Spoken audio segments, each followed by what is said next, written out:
Los invitamos a compartir Horizonte Sur con la conducción de Jorge Eduardo Rulli y la participación del grupo de Reflexión Rural. Horizonte Sur los invita a una mirada desde la ecología sobre la política, el peronismo y los nuevos colonialismos, los modelos de las nuevas dependencias que nos colonizan, la soja, la megaminería, los agronegocios y la producción de biocombustibles. Nos desvelan las amenazas a nuestra soberanía y a nuestros patrimonios. Horizonte Sur, radio, con la conducción de Jorge Eduardo Rulli y la participación del grupo de Reflexión Rural.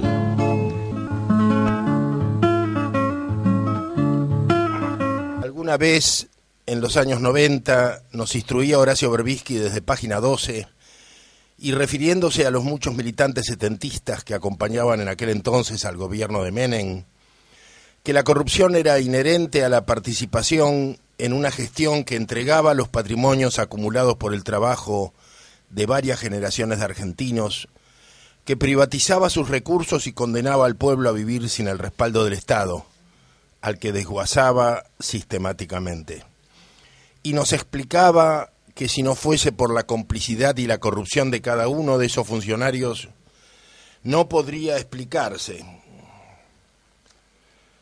que una militancia que 20 años antes se pensaba a sí misma como revolucionaria o de izquierdas, se prestase en esos momentos de manera obediente a esas políticas desregulatorias y privatizadoras. Por supuesto que ahora Berbisky es oficialista y desde Página 12, devenida en boletín oficial del camporismo, ve las situaciones que repite en los años 90 de manera bien distinta.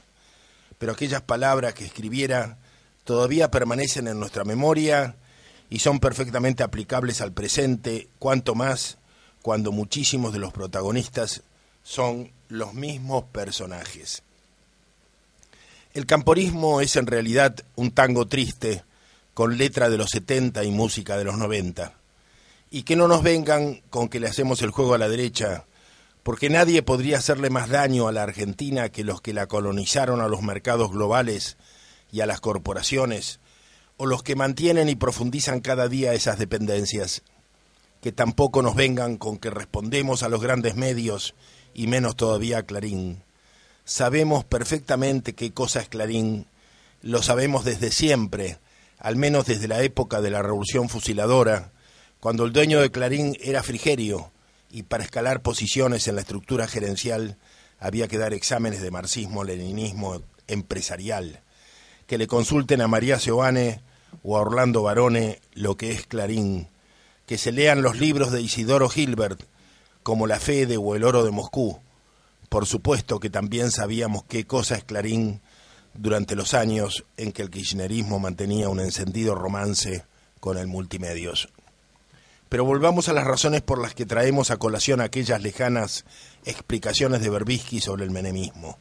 Y confesémonos ahora que durante 10 años hemos tenido que sufrir un gobierno de renegados y ladrones que decían que eran nacionales y populares, que hemos ido miles de noches a la cama con profunda tristeza y con enorme vergüenza por el espectáculo cotidiano en que se remedaban las grandes glorias del pasado, aunque en estilo farsesco, y tergiversándolas de manera perversa, en especial con la figura de Perón, que desapareció de ese peronismo lavado y tendenciosamente revolucionario que dicen sustentar.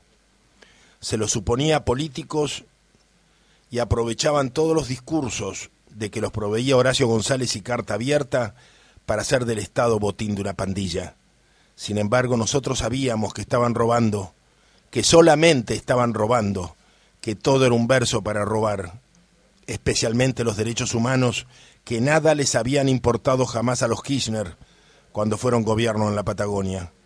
Y lo decíamos desde Horizonte Sur, para una minoría que nos escuchaba, y muchos de nuestros amigos nos regañaban, muchachos, no exageren, y comentaban, Rulli continúa llevándose por los viejos rencores de los años 70, sangra por la herida porque los montoneros volvieron al poder.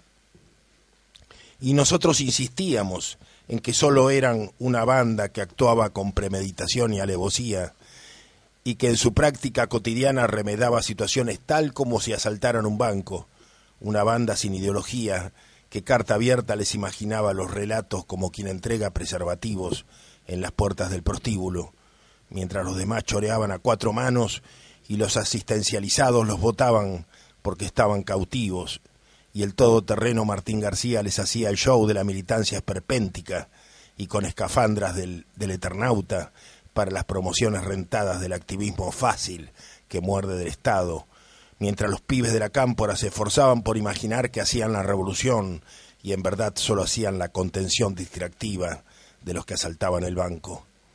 En realidad importa que roben, que unos vinos y una cena en las cañitas puedan significar tanto como los gastos del mes de una familia de obreros, que los dineros del Estado se disipen en juergas y en constantes viajes al exterior, pero mucho más importa que en 10 años entraron por exportaciones aproximadamente 500.000 millones de dólares y que esa masa enorme de recursos se rifó en puro capitalismo de amigos y se evadió a los paraísos fiscales, fortunas que se fueron y que se siguen yendo, tal como se va al suelo de los argentinos con la sojización, para no volver nunca más.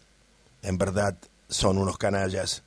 Han transformado la política en negocios, en puros negocios. Extraviada toda propuesta utópica que alguna vez tuvieron, se consuelan en puras luchas por acaparar y mantenerse en el poder, lugar en el que en verdad son los gerentes de los que realmente deciden los destinos del país que ellos gobiernan. Más que el despilfarro vano de las riquezas que ostentan, me importa el otro lado de la corrupción, las oportunidades perdidas para la Argentina en estos 10 años de lavado, los niños desnutridos, definitivamente impedidos de tener el nivel de existencia para el que nacieron. Me importan los miles de muertos por la contaminación, las miles de muchachas secuestradas y esclavizadas para deleite sexual de las redes de trata. Me importan las barriadas de indigencia que conforman los tantos expulsados de sus territorios por la sojización, que por otra parte deben pagar 4 o 5 mil dólares a los varones del conurbano y a los cómplices de los ojeros en sus tierras de origen para encontrar un lote abandonado o fiscal para ocupar y donde montar sus casillas de madera prensada en medio de la nada del tercero o del cuarto cordón, donde imperan los del IA que les cobran el peaje de cada día. Me importa la desvirtuación constante de las banderas de liberación nacional que no fueron propias y que ahora enlodaron, y la idea de revolución que siembran en las nuevas promociones de chicos, en que se reproducen y que se convencen que la lucha social es un espacio en que se cobra un suculento sueldo, se dispone de Blackberries y se abusa del Estado como botín de guerra, mientras se disfruta de libertades licenciosas sin mayores frenos. Supongo que estamos asistiendo a la conformación de una nueva oligarquía, una oligarquía ligada fundamentalmente a las exportaciones y a la corrupción política. Una nueva clase dirigente que con porfía y sin mayores miramientos conquista su lugar en el universo del poder, desplazando a los sectores anteriormente dominantes. Supongo también que los finales del siglo XIX, cuando se formó la vieja oligarquía vacuna que con altibajos condujo al país durante casi 200 años, deben haber sido generosos en atrocidades de todo tipo y en el abuso de las tierras públicas y de los bienes del Estado. Ahora ocurre algo similar con los que se imponen, como siempre, pisando cabezas y esquilmando los bienes del Estado.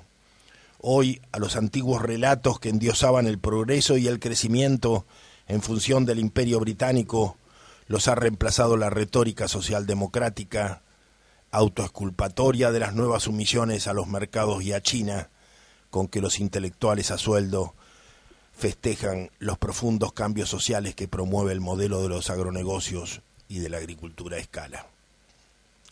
A ellos, en estos momentos, solo les preocupa poder llegar a octubre y mantenerse en el gobierno a cualquier costo y por un tiempo más.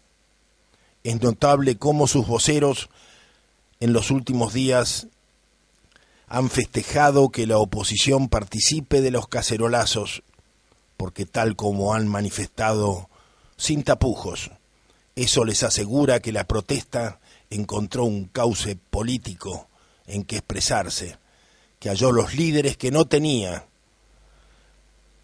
abundó algún otro de los periodistas oficialistas, comentaristas a sueldo del gobierno. Parece que les inquietaba y mucho que la protesta popular no tuviese partido, ni gente que la condujera, porque eso aseguraba imprevisibilidad y una vez más convocaba a lo caótico que temen. Que la oposición participe les asegura que todo podrá seguir canalizado por los cauces del agronegocios y del modelo de la socialización del que todos, tanto el gobierno como la oposición, participan y son cómplices. ¿Qué importan ya tus ideales? ¿Qué importa tu canción? La grasa de las capitales cubre tu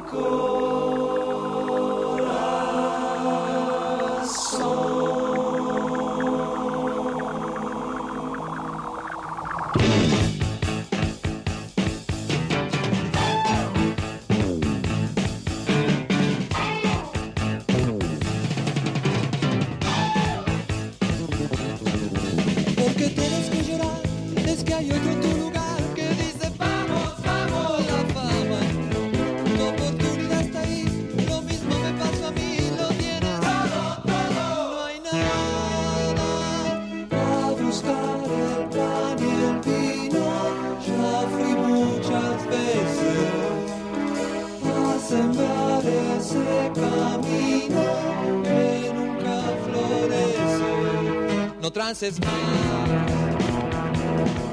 Con la cantina y con la cantora, con la televisión gastadora, con esas chicas bien decoradas, con esas viejas todas quemadas, gente remita, gente careta, la grasa inunda cual fugaceta. No se va a acabar, no se va a acabar, no se va a acabar.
Trances más. La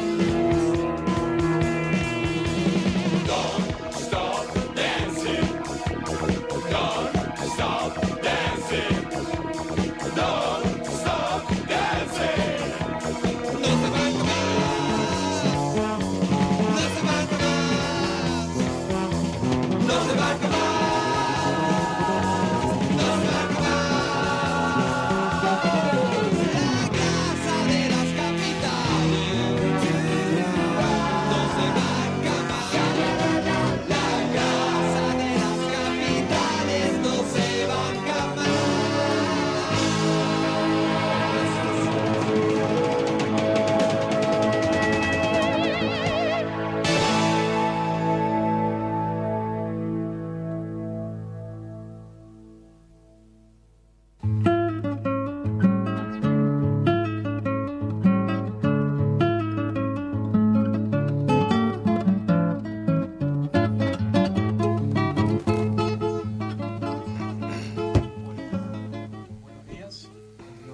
Horizonte Sur. Mi nombre es Maximiliano Mendoza, acabamos de escuchar la música, era Cerú Girán con La Gracia de las Capitales. Los teléfonos para comunicarse a la radio son el 4642-5533, 4642-5315. También nos pueden escuchar en vivo a través de la página web de la radio por www.am690.com.ar. Agradecemos a los amigos de Lo de Cacho, Hugo y compañía, el café y restaurante donde desayunamos todas las mañanas antes de empezar el programa. Simplemente el anuncio de que este fin de semana va a estar el show de Patricio Larroca esta noche. Tengo entendido que a partir de las 21 horas. ¿Y el bar dónde está ubicado? ¿En La Reñaga? El bar. La Razábal. Y Emilio Castro. La Razábal y Emilio Castro, bueno. Así es. Corregimos. Sí. Sí, bueno. Sí, nos faltó decir la dirección. Perdón. Y el teléfono también, Ahí está. 2065-7103. Y el show es el sábado. El show es el sábado. ¿Pero qué sábado, Elfman? Este sábado. Todos los sábados. Todos los sábados hay show. Lo dije bien esta noche.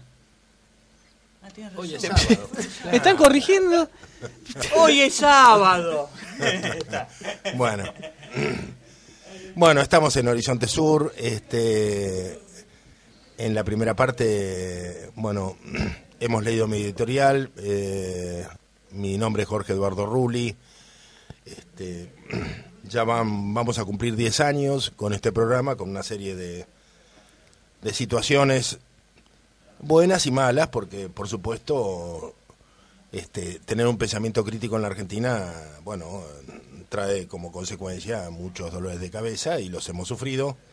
Nosotros comenzamos en Radio Nacional y fuimos expulsados varias veces, repuestos algunas gracias a los oyentes, y en la última con la actual conducción de María Joane fuimos expulsados definitivamente, por lo menos hasta que cambien las circunstancias en el país. Yo quiero agradecer porque hemos iniciado la convocatoria a un grupo de amigos del programa y han habido muchas personas que respondieron y yo les agradezco, han escrito al correo horizontesur690 @gmail.com, numerosos amigos que se han ofrecido a colaborar y que también nos han dado indicios del alcance que tiene este programa, porque una de las personas más generosas ha sido Andrea Pignarelli, por ejemplo, que desde Frankfurt, desde la lejana Frankfurt en Alemania, se ha solidarizado con nosotros. Muchas otras personas también lo han hecho. No tengo aquí los nombres, vamos a ir pasando un listado de los amigos a partir de los próximos programas, pero a todos les agradecemos muchísimo las muestras de solidaridad que han tenido con nosotros. Anunciamos también que en algunos minutos vamos a estar hablando con el periodista y docente Luis Gasulla acerca de su último libro, El negocio de los derechos humanos, y con el escritor, poeta y ecologista Miguel Grinberg en la próxima hora, también acerca de un libro de reciente publicación de su autoría, Mutantia 25, Nuestro Espacio Sagrado, que es una recopilación de algunos de sus textos a 25 años de la primera publicación de la mítica revista Mutantia. Esto durante la próxima hora. Los teléfonos 4642-5533, 4642-5315 para comunicarse con nosotros.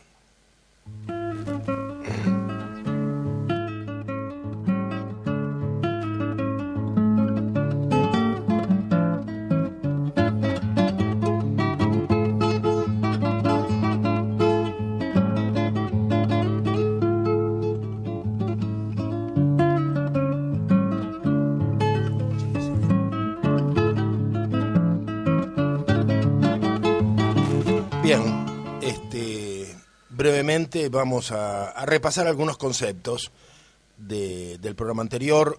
Algunos oyentes nos pidieron que habláramos del desarrollismo. Yo quería simplemente marcar un par de situaciones que llaman mucho la atención en el libro de Isidoro Gilbert, a propósito del desarrollismo y de la historia del desarrollismo en la Argentina, que mucha gente lo adjudica a la imaginación conspirativa de Victorio Codovilla, el jefe del Partido Comunista. Isidoro Gilbert dice: caído Perón, las aguas del radicalismo se bifurcaron. Por un lado, Balbín se quedó pegado al ala civilista de la llamada Revolución Libertadora y creó, luego de muchos ajetreos internos, la UCR del pueblo. Frondizi, en cambio, no solo lideró el ala que por aquellos tiempos se tildaba de izquierda y dio lugar a la UCR intransigente, sino que abrió el juego hacia Perón y hacia la Iglesia Católica, dos acuerdos o pactos que hicieron historia. Y dice Gilbert: en esos avatares Frondizi se encontró con Rogelio Frigerio, que había pasado por la Federación Juvenil Comunista, de la que mantuvo el estilo de organización celular y el verticalismo casi estalinista, con un discurso que sedujo a Frondizi, el del desarrollismo. Los dos parecían destinados a encontrarse, ambos se creían depositarios de la auténtica interpretación de las ideas de Lenin para la Argentina. Como señalamos, de la verba de Frigerio, Frondizi se hizo Dalit del desarrollismo. Una de sus premisas era utilizar los recursos del capital extranjero como fuente de financiación de la industrialización. La vaga idea de una nueva política económica, como fuera en la URSS, que Lenin aplicó para la Rusia hambrienta de 1922, rondó por las mentes de los desarrollistas una formulación que luego el Partido Comunista detestó. Bueno, interesante estas citas de Isidoro Gilbert como un recordatorio de los orígenes del desarrollismo. Otro tema que nosotros hemos reiterado y que también preocupa a muchos oyentes que nos han consultado es el de los orígenes de gran parte del empresariado nacional actual, tal como afirman algunos autores provenientes del Partido Comunista, en su origen, de que tendrían origen en el aparato financiero del partido.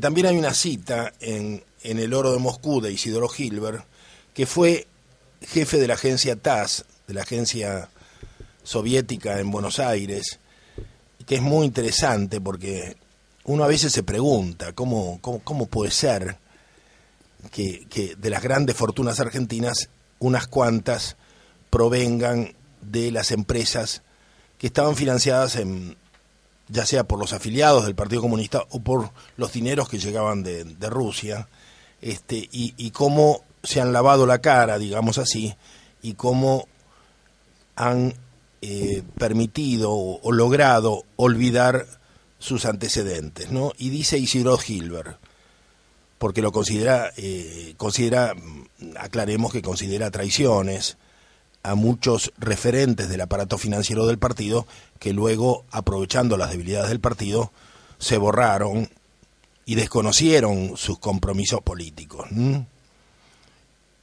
A propósito, es una historia que la estamos viviendo hoy en relación al kirchnerismo, la estamos viviendo en carne viva y la estamos viviendo en sus comienzos. Aquí estamos hablando, ahora vamos a hablar de cómo terminó esta historia de los aparatos financieros del Partido Comunista, cómo terminó. Y recordemos algo que dijo el filósofo Fariñas el otro día con la Nata, cuando la Nata preguntó, ¿pero qué son testaferros? Y le dijo, no, en política no hay testaferros, hay operadores. O sea, nunca se sabe de quiénes son las empresas. Y a propósito de esto, dice Isidoro Gilbert, la historia de estas traiciones no siempre debe ser vinculada con el deterioro moral que acompañó la decadencia del Partido Comunista Argentino a partir de fines de los años 70, o con la centrifugación de la URSS. El autor sabe, por personas que estuvieron en la reorganización financiera del Partido Comunista Argentino, que en 1986 el grupo especial creado para hacer el inventario de bienes del partido no pudo confeccionarlos por las dificultades para acceder a los documentos sobre la propiedad de edificios, empresas, campos, depósitos, bonos, acciones, etc. En no pocos casos, la ausencia de rastros se debió al modo personalísimo con que Oreste Gioldi, luego del fallecimiento de Codovila, controló esa área estratégica. Al morir Gioldi, se llevó a la tumba muchos secretos y datos para ubicar los títulos de propiedad de muchos bienes. Confió a la fuente señalada, pero en muchos otros casos, añadió el informante al autor, lo que ocurrió fue que los que usufructuaban esos bienes colectivos pusieron todas las vallas, despistaron todas las investigaciones para no entregarlos a sus verdaderos dueños. Bueno, yo creo que con esto vamos a terminar esta intervención, porque me parece que deja muy en claro el origen de buena parte del empresariado actual, que en general está ligado al modelo de la sojización, de los agronegocios y de la agroexportación.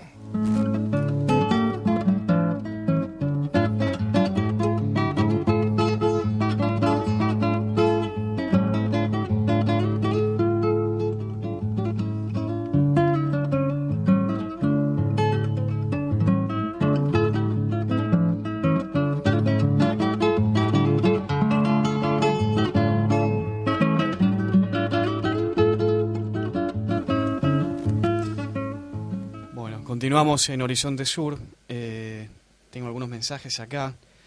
El próximo domingo, el domingo 27, en la localidad bonaerense de Alberti, se va a estar realizando la Asamblea Nacional Extraordinaria de Pueblos Fumigados a partir de las 9 de la mañana. El sábado 27 de abril y el domingo 28 de abril hasta las 18 horas en Plaza Alberti. A esta invitación nos la remite el amigo Oscar Alfredo Di Vicenzi, que recordemos está llevando adelante una campe al frente de la Municipalidad de Alberti, pidiendo por la reglamentación de una ordenanza que regula el tema de las fumigaciones en dicha localidad. Bueno, agradecemos la invitación y cumplimos en difundirla desde acá. Tenemos algunas noticias, 4 de las por lo menos más importantes desde nuestro punto de vista de la semana. La primera tiene que ver con la aprobación de una ley de minería en Uruguay, minería de gran porte le denominan. Es una ley que que daría luz verde en definitiva al proyecto Aratirí, que grandes conflictos le ha traído al Pepe Mujica desde hace varios meses.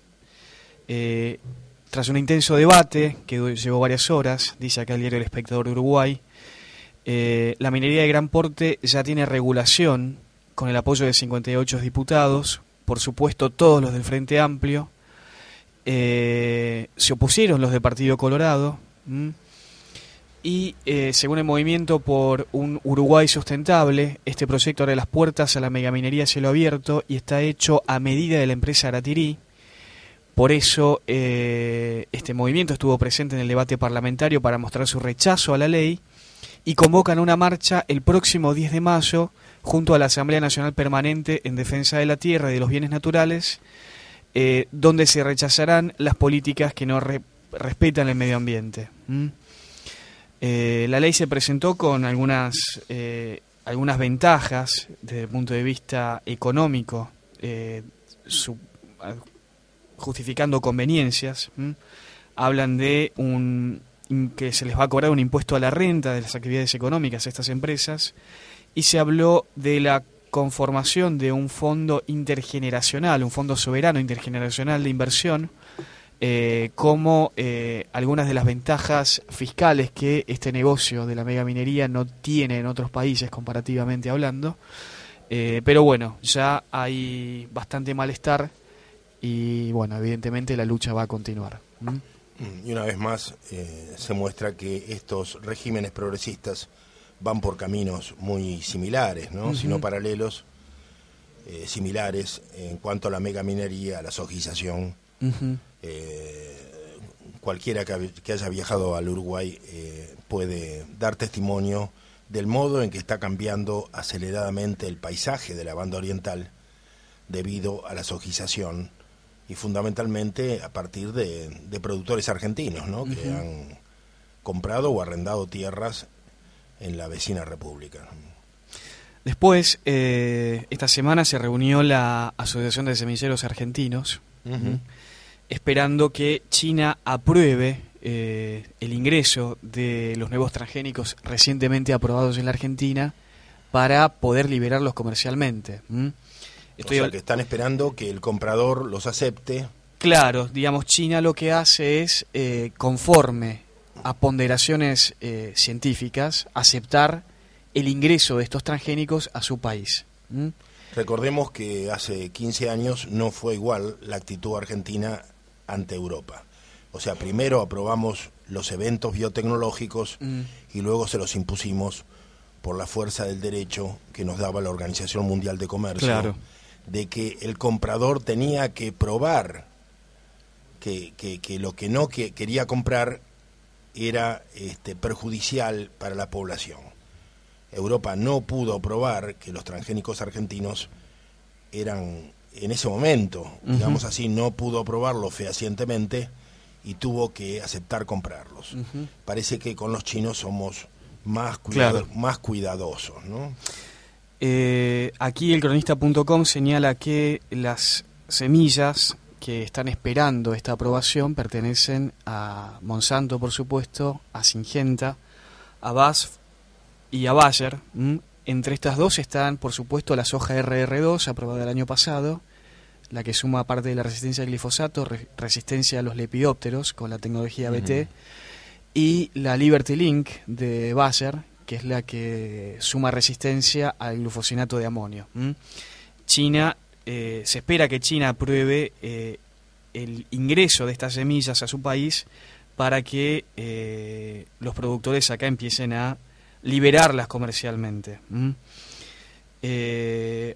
Alfredo Paseiro, el presidente de la Asociación de Semilleros Argentinos, dijo que hay altas probabilidades de que la aprobación no se demore, y una buena señal, esto es lo que indican ellos, es que en el medio de los cambios del gabinete chino, el ministro de Agricultura se mantuvo en su cargo, Han Chang-fu, un funcionario que vino en repetidas oportunidades al país. Y también Pablo Vaquero, el vicepresidente de Monsanto para América del Sur, expresó que en el caso de la soja intacta RR2 Pro será el que el productor elija, y eso está dado por el valor de la tecnología, y anticipó con mucha seguridad de que esta nueva tecnología estará protegida por la ley de patentes. Ya se están anticipando.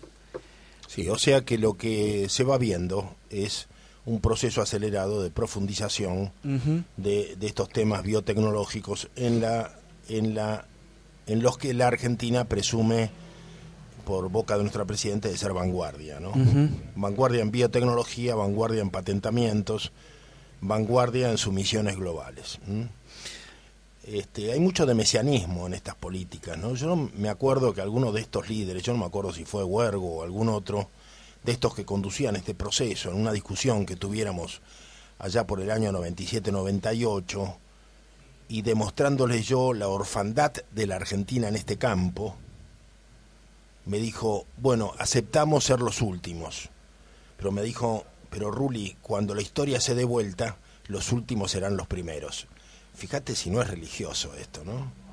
Es absolutamente, es un acto de fe, realmente, y bueno, lamentablemente es la ilusión desarrollista. Sí, es el culto al progreso, al crecimiento, y bueno, lamentablemente esto nunca fue votado en la Argentina.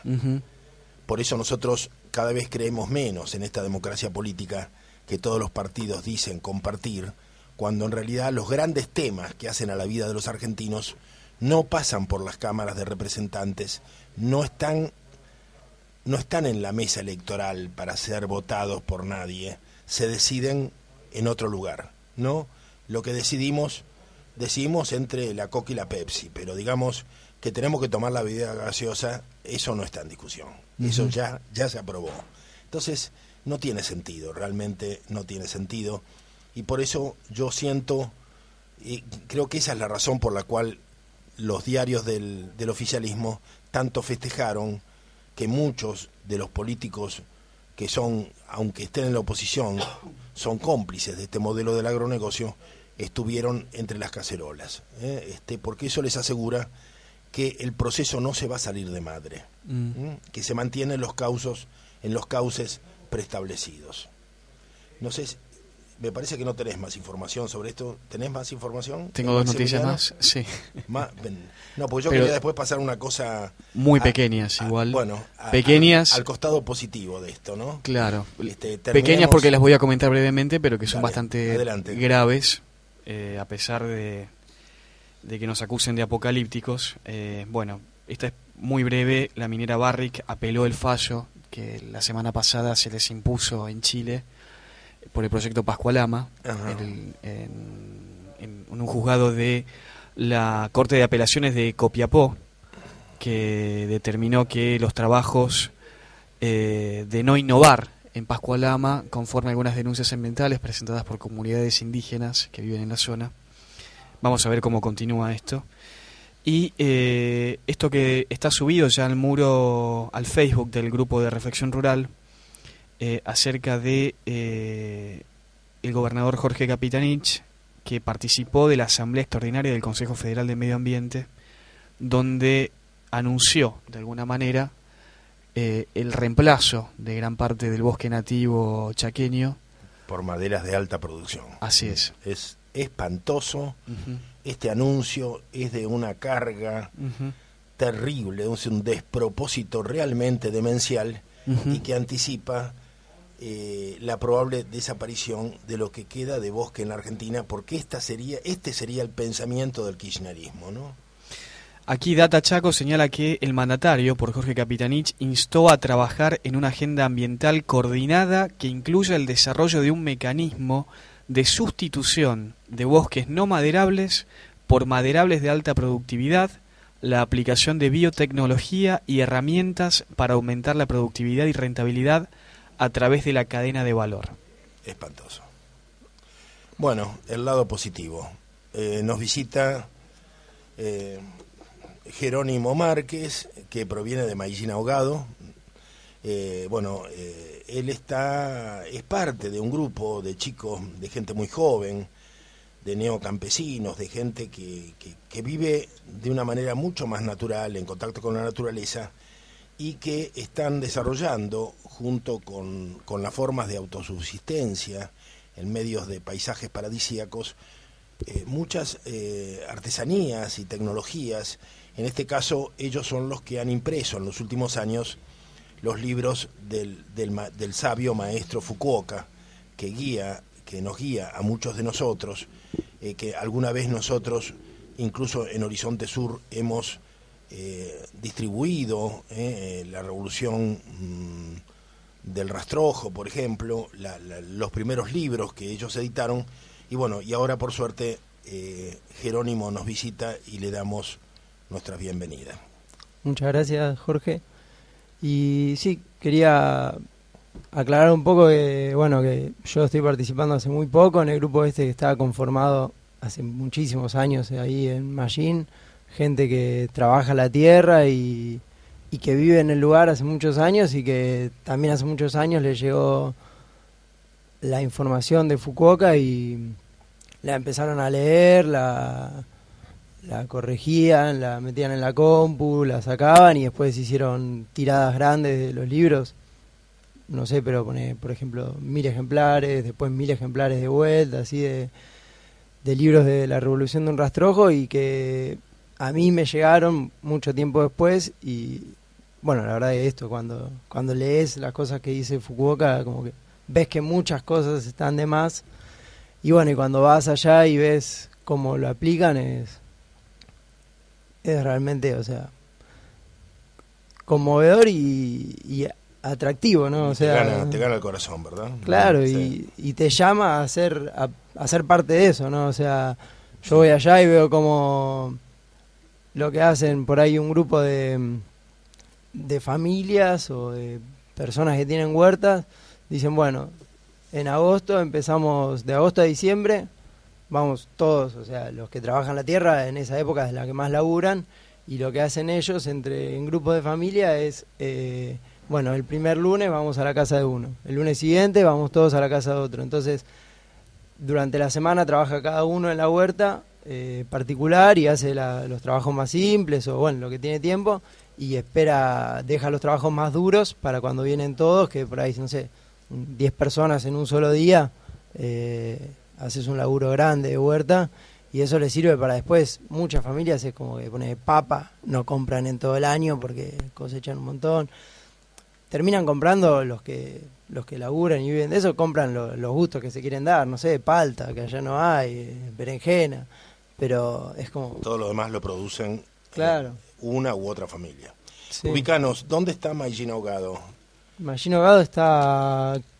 Nosotros empieza un circuito de chacras muy grande que empieza a 7 kilómetros al norte del Bolsón. Al norte del Bolsón. Claro. Donde estoy yo estoy a 16 y después, bueno, no sé, por ahí a 20 kilómetros sigue habiendo gente. Bueno. Es un circuito muy grande. Jerónimo, vamos a seguir luego. Jerónimo se queda con nosotros, pero ya tenemos a uno de los primeros entrevistados en el teléfono, entonces, digamos, hablamos de este libro que se llama El negocio de los derechos humanos. Lo tenemos a Luis Gasulla con nosotros. Luis, ¿estás allí con nosotros? Sí, aquí estoy. Gracias por el llamado. Bueno, bienvenido a Horizonte Sur, gracias por responder. No, gracias a ustedes. El negocio de los derechos humanos, decís en el prólogo, no se puede entender solo desde el punto de vista material, menos aún se comprende limitándolo al plano simbólico. La alianza estratégica entre los principales organismos de derechos humanos y el gobierno nacional que asumió el poder el 25 de mayo del 2003 sintetiza la convicción y la conveniencia. Dinero y gestos, subsidios y leyes, auge económico y presencia mediática, planes conjuntos y abrazos públicos. En un gobierno en el que parecer es hacer y el relato va más allá de la historia, el símbolo puede prevalecer sobre el dinero, como es el caso de Estela de Carlotto, o el flujo de fondos públicos puede convencer a Eve de Bonafini de que Néstor Kirchner era un hombre de buena manera. Bueno, Luis, nosotros hemos leído tu libro, entendemos que es un aporte importante al esclarecimiento del pensamiento argentino, te lo agradecemos y bueno, y aquí con Maximiliano queríamos escuchar algunas reflexiones tuyas, algunos comentarios, seguramente a los oyentes les va a interesar. Bueno, te agradezco mucho y sí, fue un trabajo arduo que se fue transformando en el tiempo, fueron casi 2 años. Empezó la investigación, la empecé antes de que estalle el escándalo Joclender, en enero del 2011, al conocer la historia de una mujer que había sido despedida de la Fundación Madres de Plaza de Mayo, era una albanil que trabajaba en el obrador Castañares y que la habían maltratado, la habían despedido sin pagarle un peso, porque bueno, había tenido un embarazo complicado y había faltado más de lo debido a su trabajo.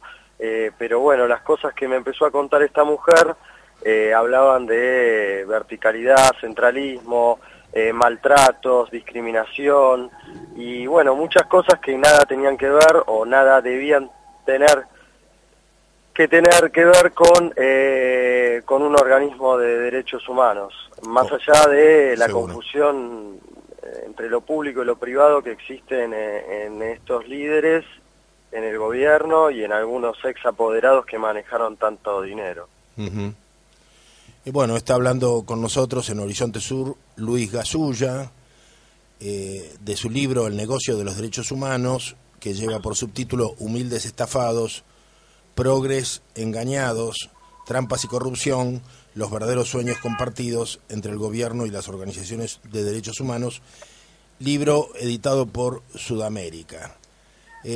Bueno, vos has realizado una investigación que supongo que está lejos de cerrarse. Justamente a nosotros también nos llegaron algunas denuncias sobre otros temas que seguramente a lo mejor no estás al tanto y nos habíamos preguntado cómo hacer para reunir todo este material, porque, bueno, por supuesto el referente es el que abrió en este caso, el que abrió el camino, ¿no? Y por eso te rendimos homenaje y recomendamos este libro, Luis. Bueno, sí, hay mucha información, seguro, porque sí, hay muchos implicados, hay mucha gente involucrada, fueron muchos años, todavía los negocios siguen existiendo, o sea, esto no se ha terminado con la salida de los Joclender.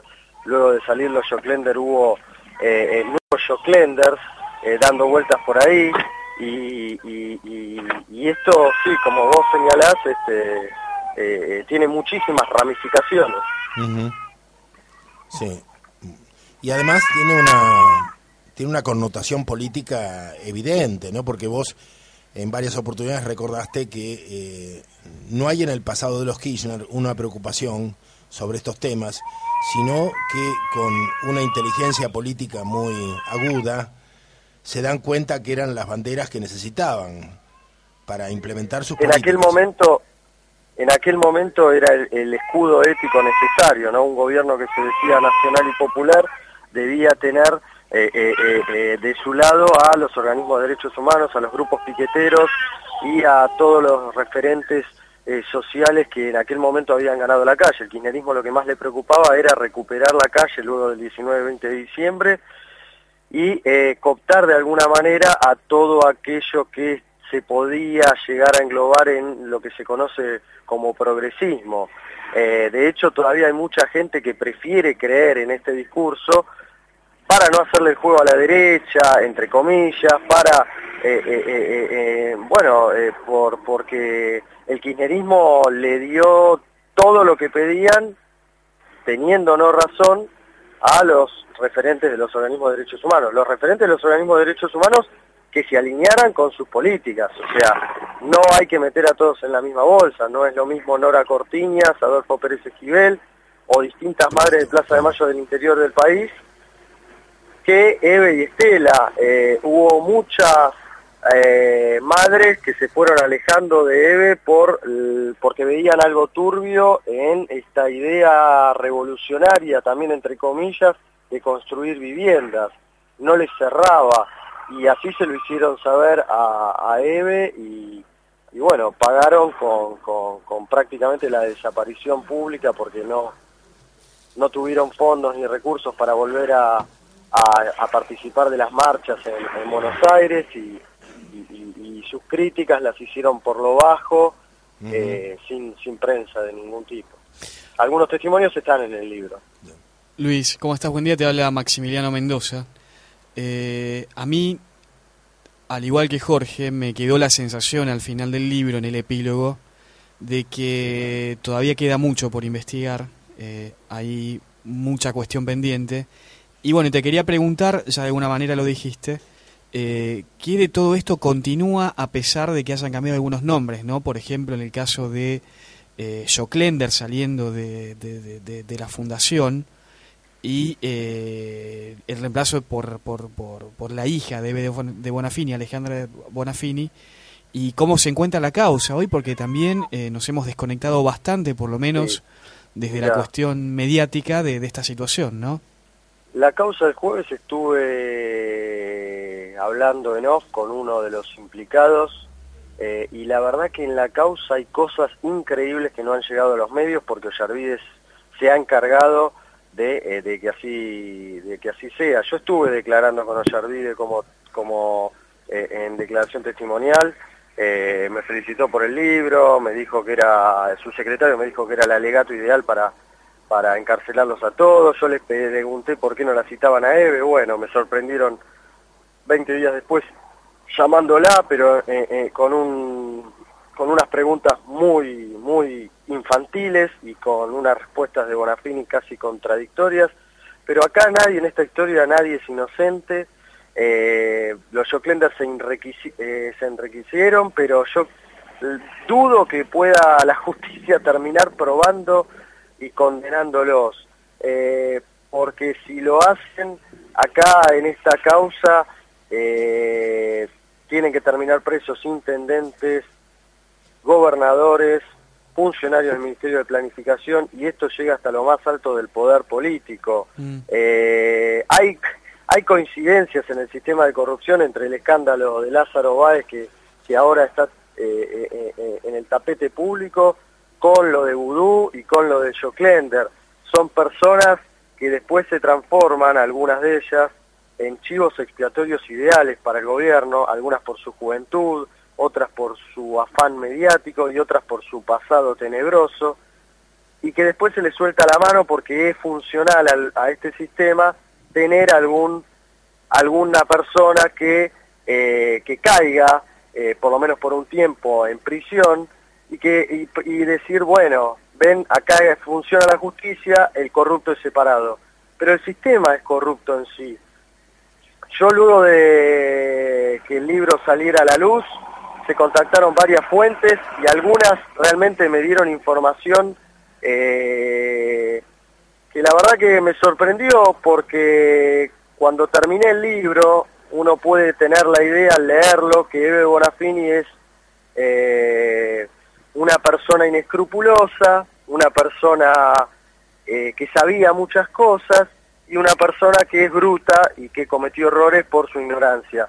Pero con la información que tuve luego de publicar el libro, tengo la sensación, estoy convencido, que Bonafini es igual o más culpable que los Joclender, que sabía muchísimas cosas, que los Joclender en algunas cosas cumplían órdenes desde arriba, que Bonafini sería parte de este famoso robo para la corona, que recaudaba para vaya a saber qué revolución que ella entiende, y ahí está también la mafia de los medicamentos, la droguería Lenity, que funcionó hasta el 2009 en Lanús, está el financiamiento internacional, está el financiamiento de las campañas políticas, la fundación era una caja para la política, está el extraño rol de Doris Capurro, la consultora y encuestadora de moda del gobierno, hay mails que están en la causa entre Alejandro Gotkin y Capurro, mejor dicho, entre Capurro y Alejandro Gotkin. Capurro le pedía o le daba las instrucciones de cuánto había que depositársele por mes a su consultora, y qué tenía que ver una consultora como la de Capurro con la fundación. ¿Qué tenía que ver Doris Capurro con el colegio donde estudiaba el hijo de Sergio Joclender, el Jean Piaget, que lo pasa a administrar la hermana de Doris Capurro? Es increíble las ramificaciones y los nexos entre todas estas personas. Claro. Así que sí, es una investigación que no va a terminar, y ojalá algún día se conozca toda la verdad. Yo intento hacer lo más posible, acercarme lo más posible con este libro, que la verdad que me costó muchísimo trabajo y muchos dolores de cabeza. Bueno, Luis Gasulla, lamentablemente se nos termina el tiempo, pero yo creo que el tiempo de tu investigación continúa y ojalá que rinda otros frutos. Yo creo que lo que podemos hacer nosotros, que es recomendar tu libro, El negocio de los derechos humanos, editado por Sudamericana, puede ayudar a que iniciemos una tarea conjunta, que es develar este tipo de situaciones atroces, ¿no? Que lo que indican es la muerte de la política, su conversión en puros negocios, y el vaciamiento de la democracia. Así, todos apoyamos el sueño, ¿no? de que la Argentina pueda encontrar un destino y una manera de expresarse, de expresar su pueblo, y de que podamos tener un Estado que nos quepa a todos como algo que necesitamos. Bueno, te agradecemos muchísimo, te llamaremos después para poder seguir conversando. Bueno, muchas gracias, y si quieren estar, los invito en la Feria del Libro el 1 de mayo a las 5:30, vamos a estar presentando el libro. Bueno, invitamos a nuestros oyentes a acompañarte entonces, Luis. El 1 Muchas de gracias mayo, a ustedes por la inquietud. Gracias. El 1 de mayo con Luis Gasulla en la Feria del Libro. Un abrazo, y gracias. estamos cerrando esta primera hora del programa. Para todos aquellos que nos van a seguir acompañando, estamos hasta las 11 de la mañana, tanto con los oyentes, como en internet, como en algunas radios que nos replican.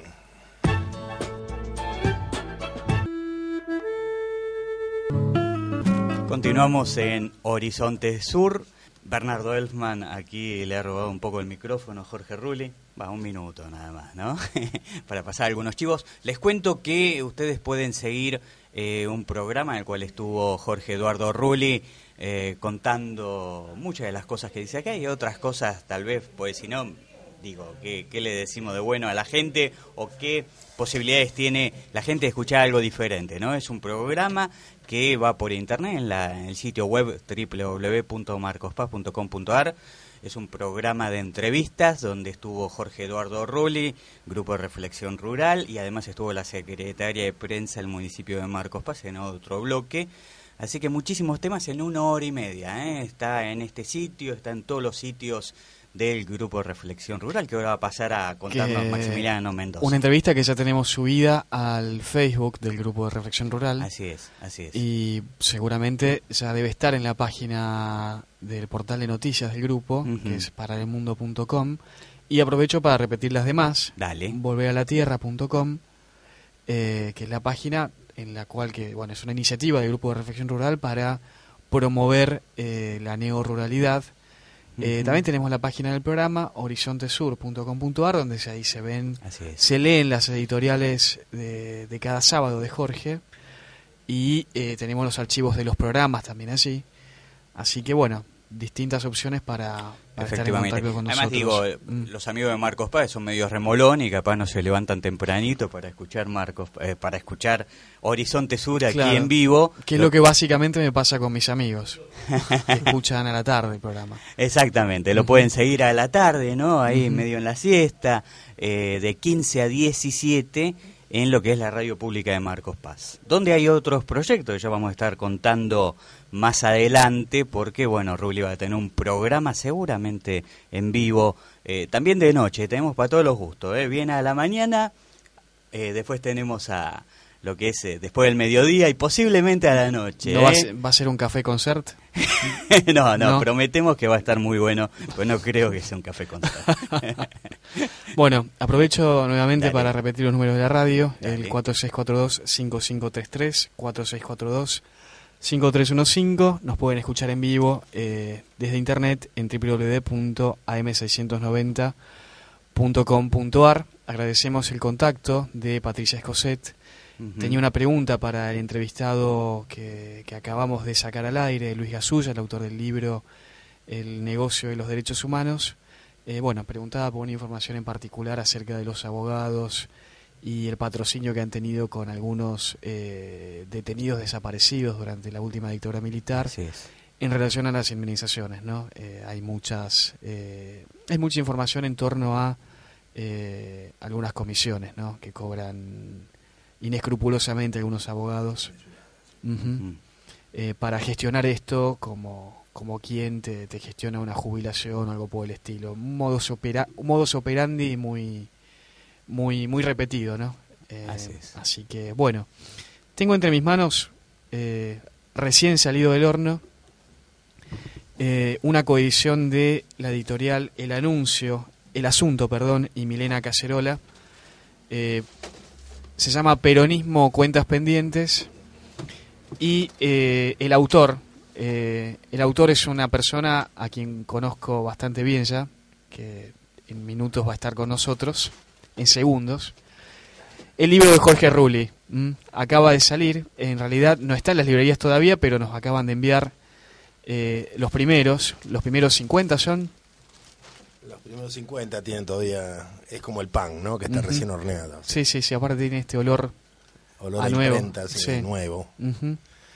Acaba de salir. Es un libro que tiene varios años ya de peregrinar, buscando diferentes editoriales. Fue rechazado por varias. Sí, fui testigo de en algunos casos con insultos, con agresiones. O que me van a sacar la guita. Sobre todo de sectores ligados al gobierno, que dijeron que que era un libro de derecha, facho, botón, las peores cosas, ¿no? Las peores cosas. Algún día vamos a hacer justicia de tanta hegemonía, ¿no? De hegemonía en el campo de la cultura, ¿no? Como han instalado en el campo de la industria cultural, digamos, no de la cultura, porque la cultura ellos es poco lo que tienen, ¿no? Es poco, y la gente, al contrario, nosotros cada vez tenemos más cultura, porque si la cultura, como dijo Rodolfo Kusch, es una estrategia de supervivencia, realmente para sobrevivir en medio del progresismo hemos tenido que culturizarnos cada vez más, ¿no? Porque realmente nos hemos quedado muy huérfanos y hemos tenido que aprender a vivir sin Estado, a vivir en medio del latrocinio, en medio de situaciones sin horizontes, porque siempre tenemos la amenaza, vivimos bajo la amenaza de la catástrofe, de un Cromañón, de un final como el del tren del Sarmiento en Once, como las inundaciones, vivimos de catástrofe en catástrofe, a fuerza de apelar a nuestra cultura, ¿no? Y a los lazos sociales. Bueno, en la tapa estás junto a Héctor Julio Espina en la cárcel de Magdalena. Sí. Qué joven se los ve, che. Sos el alto, ¿no? Yo soy el alto, sí. Bueno, brevemente la presentación dice: testigo y protagonista de uno de los movimientos políticos más ricos y complejos de la historia argentina, Jorge Rulli reúne en Cuentas Pendientes las vivencias y visiones que a lo largo de toda una vida fue forjando desde un peronismo profundo, un largo camino tan intenso como tempestuoso que lo ha llevado a convertirse en un militante legendario. Con una lucidez demoledora, Rulli ausculta a los agitados años 60 y 70 y sienta las bases para un sincero debate sobre los diversos extravíos que condujeron a un país a una verdadera catástrofe. Jorge Rulli también deja plasmada en esta obra la necesidad de construir un nuevo paradigma que pueda hacer frente a un mundo hoy globalizado y regido según los intereses de las corporaciones transnacionales. En Cuentas Pendientes entramos, en este sentido, las señales de una nueva resistencia que incorpora la ecología como método de lucha, donde la tierra es vista como un ser vivo, donde la responsabilidad individual de cada acto cotidiano es el baluarte de las conciencias despiertas que contribuirán a forjar el alba de la felicidad colectiva. En este libro también participó en la edición Juan Mendoza, ¿no? Así es. Así que, bueno, ¿esto cuándo va a estar saliendo en las librerías? Y yo creo que en las próximas semanas, ya con este libro vamos a tratar de concretar en la librería Hernández la presentación oficial, ¿no? Que vamos a estar anunciando acá desde luego. Que vamos a estar anunciando y que seguramente será el mes próximo. Y a todos aquellos que nos han anticipado su compra, que de esta manera aseguramos el costo del libro, que todavía no lo hemos pagado además. pero les vamos a estar haciendo llegar entonces en las próximas semanas los libros que nos han reservado, digamos, a todos los amigos. Y después haremos la presentación. Es un libro que, por ser editado por pequeñas empresas de autor, prácticamente no tiene distribución en librerías. Así que, bueno, veremos si tenemos puntos de venta, sobre todo Milena Cacerola tiene puntos de venta, que estaríamos entonces difundiendo para aquellos que quieran conseguir el libro, más allá de la lista que tenemos de los que se han comunicado con nosotros y nos han anticipado su interés en tenerlo. Perfecto.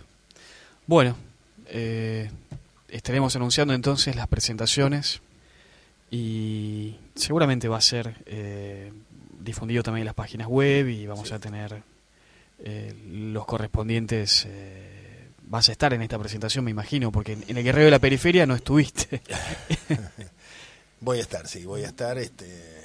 Esta vez vas a hablar. Le hemos pedido que nos acompañen en la mesa y nos han confirmado Alcira Argumedo y Luis Barone. Luis Barone es Alcira ya todos saben quién es diputada nacional, y Luis Barone es el autor de Los Malditos Caminos. una película tremenda sobre la vida del cura Mujica y José Luis Nel, y últimamente una película bastante ignorada. Pero que sigue siendo una de las más consultadas en la academia Sí, para... sí, te referís a Los Malditos Caminos. Y últimamente una serie de televisión que se llama En B8 a Forlandia, que es un viaje iniciático que hacen a Forlandia, que es la ciudad del caucho que intentó fundar Ford en el medio del Mato Grosso. Y es una película que, debido a sus denuncias sobre la actual situación de Brasil y el espectáculo de la sojización, que es pavoroso, probablemente en la Argentina encuentre bastantes dificultades para distribuirse. También se la puede encontrar en alguna de las páginas del GRR, en Para el Mundo está. Así que aquellos que la quieran ver, son 8 capítulos. El autor es Luis Barone y seguramente va a estar en la presentación del libro. Perfecto. Yo quería aprovechar para pasar la página de La Periférica, que es una distribuidora de libros, que ahí seguramente se va a conseguir el libro. Es www.la-periférica.com.ar.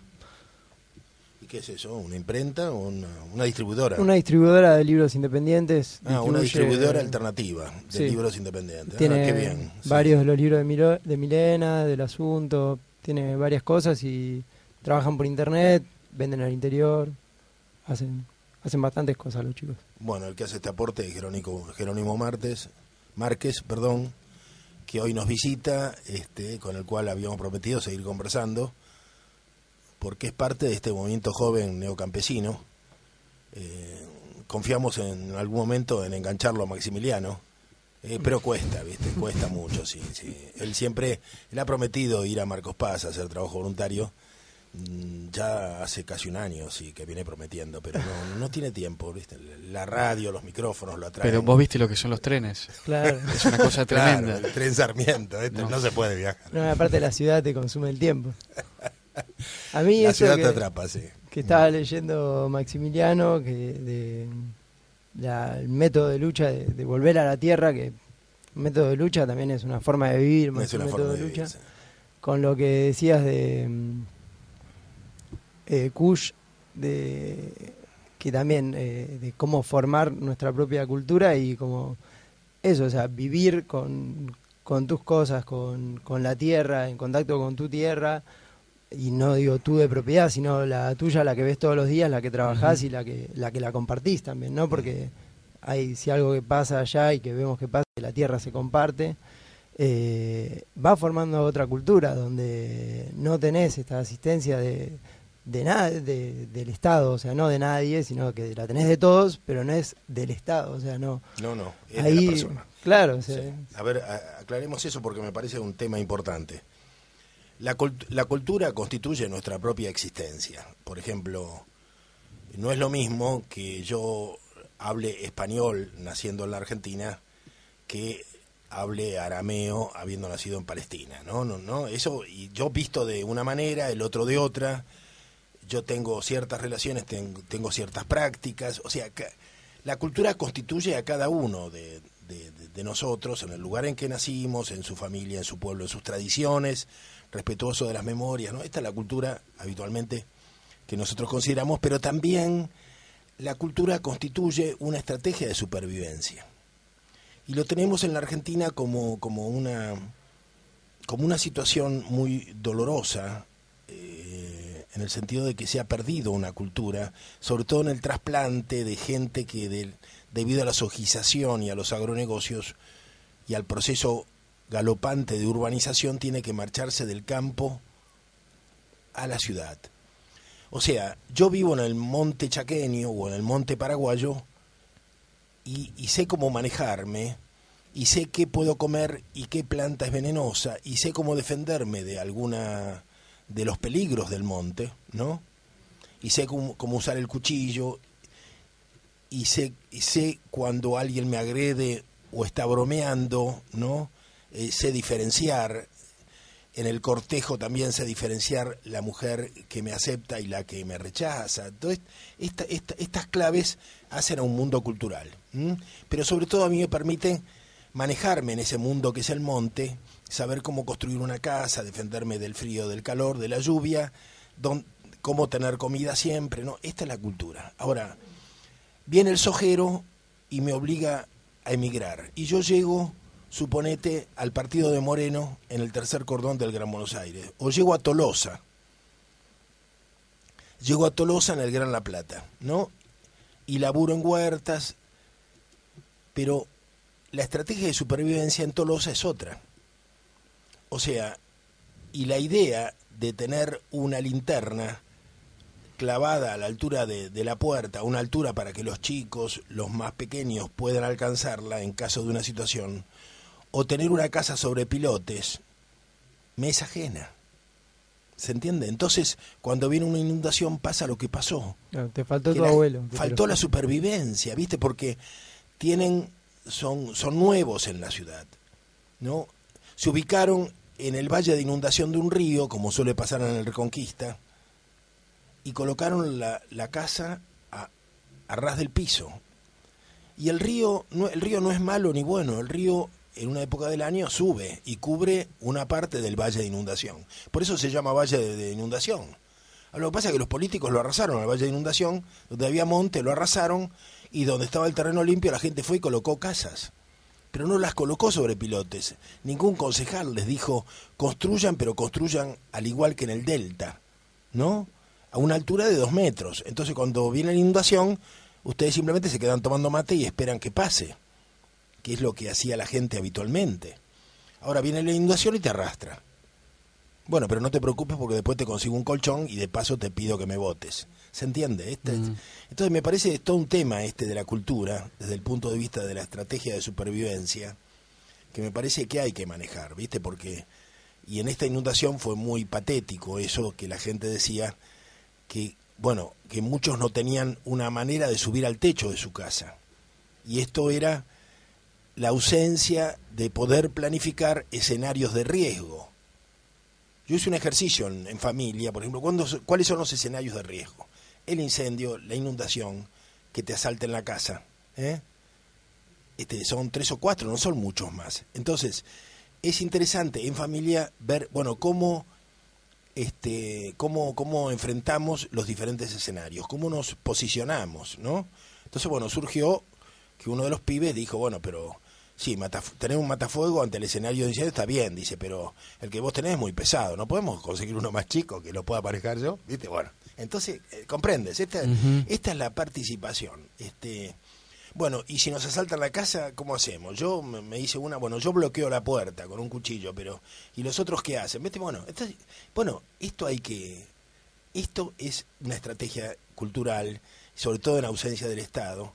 Porque si no viene esto que veíamos en televisión, que el tipo decía, estuve un día y medio arriba del techo de mi casa y nadie me vino a ayudar. ¿Quién te va a venir a ayudar? ¿Quién? ¿Scioli? ¿Quién te va a ayudar? Que no sea tu pariente, tu amigo, tu vecino. Ese vecino con el cual tendrías que tener un estrecho lazo y por algún motivo no lo tenés. ¿No? ¿Se entiende? Y esta es la comunidad organizada que predicaba Perón y que me parece que nosotros tenemos que reconstruir en un plano de resistencia civil ante la opresión, la ausencia del Estado y los tipos que están vaciando el país, llevándose la guita por kilo, ¿viste? Porque es una cosa de locos. Se la están llevando por kilo, ¿viste? No sé, ¿quedó claro? Me parece que el tema de la cultura es fundamental, porque la clase media confunde cultura con instrucción, que no es lo mismo, no tiene nada que ver. Sin lugar a dudas. La clase media en general es bastante defectuosa, bastante deficiente en cultura. Es rica en instrucción, pero no es lo mismo. La cultura es otra cosa.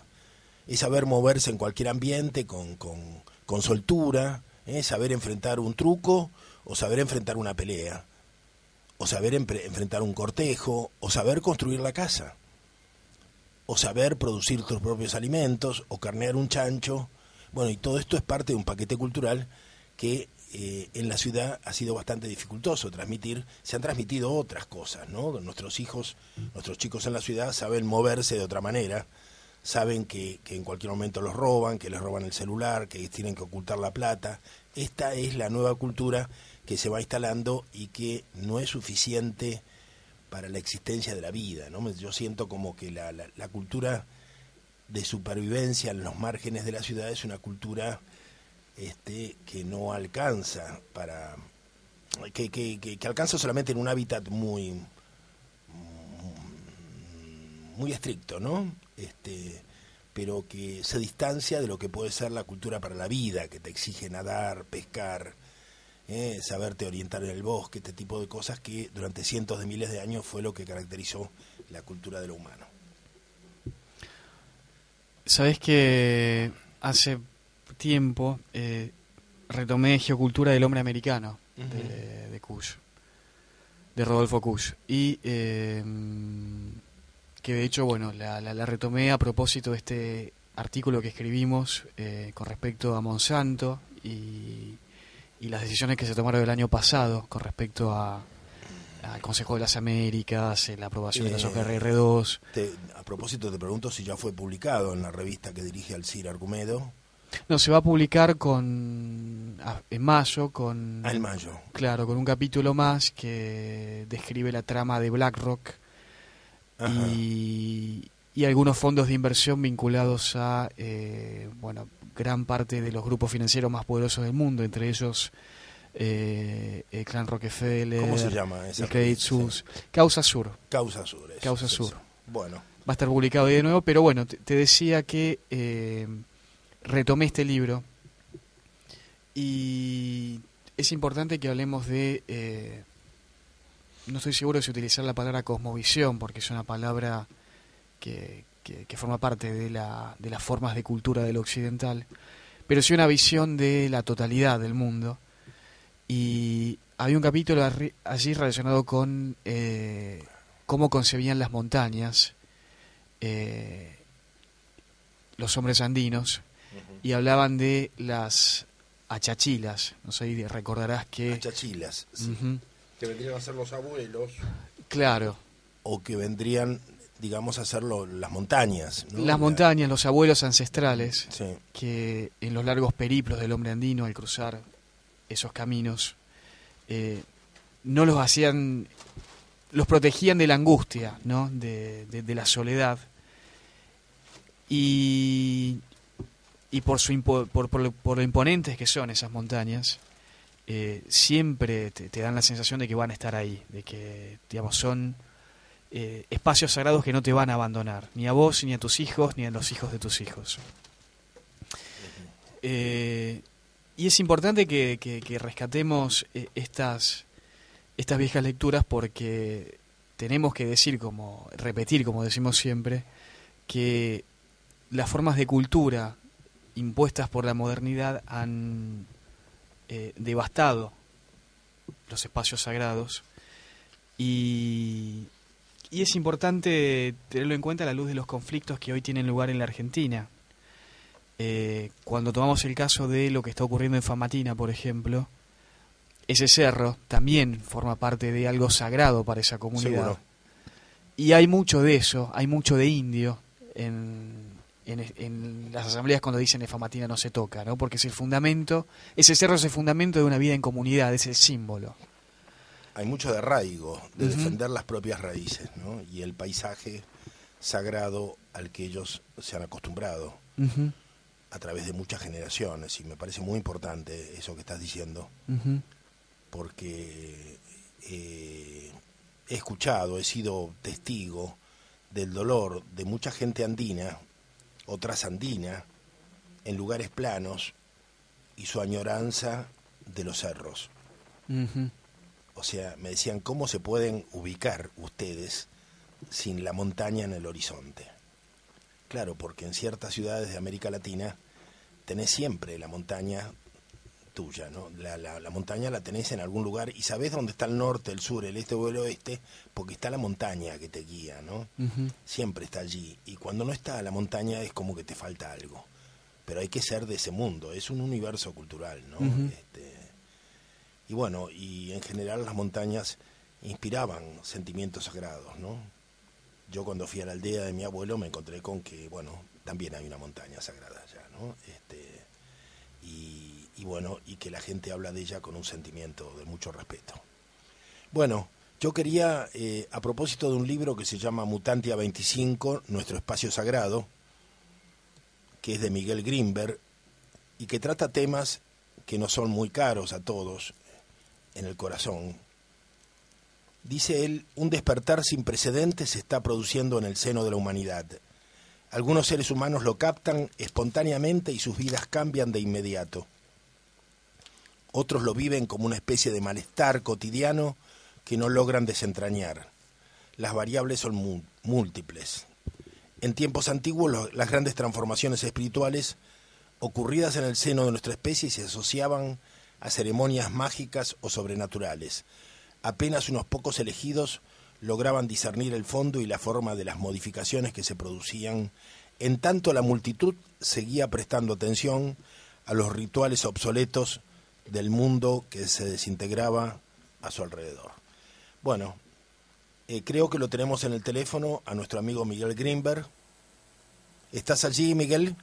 Claro que estoy aquí, te estoy escuchando perfectamente. Bueno, te hablamos desde Horizonte Sur y desde ese malestar al que vos referís en tu libro Mutantia 25 y del que quisiéramos que nos hablases.